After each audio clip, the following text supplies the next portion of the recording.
When you call 911, not only do you get a delayed response, in many cases, you don't get a response at all.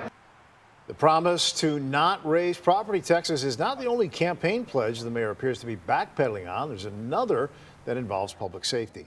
Mayor Brandon Johnson campaigned promising to add 200 more detectives. But again today, he's claiming to have accomplished that task, even though the numbers don't back it up.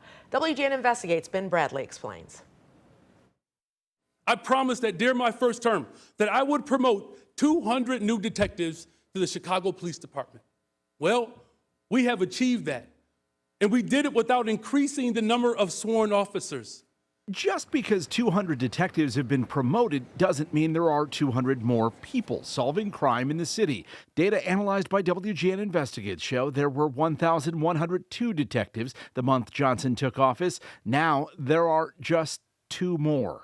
I would say those words today are hollow words. To say that you've made these promotions and not hiring new officers, you're just playing a shell game with the numbers. Yeah, you would think if he said, we are going to have 200 more detectives, that there would be 200 more detectives, and clearly there isn't. So we'll see how he chooses to rationalize that. The mayor's office now claims the campaign promise was for 200 new detectives, not 200 more detectives. But listen to what Brandon Johnson said as a candidate. We need 200 more detectives because we have to solve crime. I'm not going to defund the police, never said it, right? But what we're going to do is train and promote 200 more detectives. On day one, we're going to move towards promoting and hiring 200 more detectives. We're going to promote 200 more detectives from within the rank and file so that they can begin to solve the violence that takes place in the city of Chicago. While critics feared the progressive mayor might defund police, CPD's budget has increased under Johnson and will again under next year's proposed budget.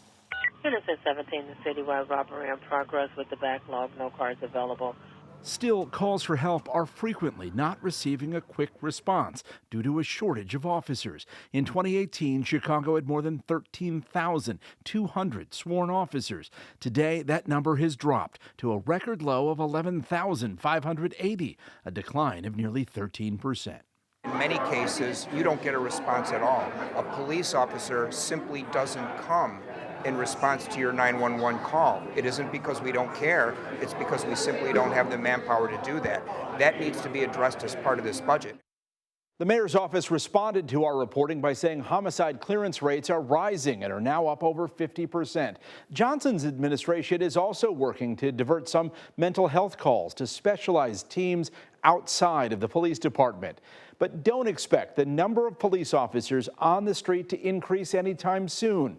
We've learned new classes for recruits weren't held in October and November. The next one is scheduled for December. Ben Bradley, WGN Investigates.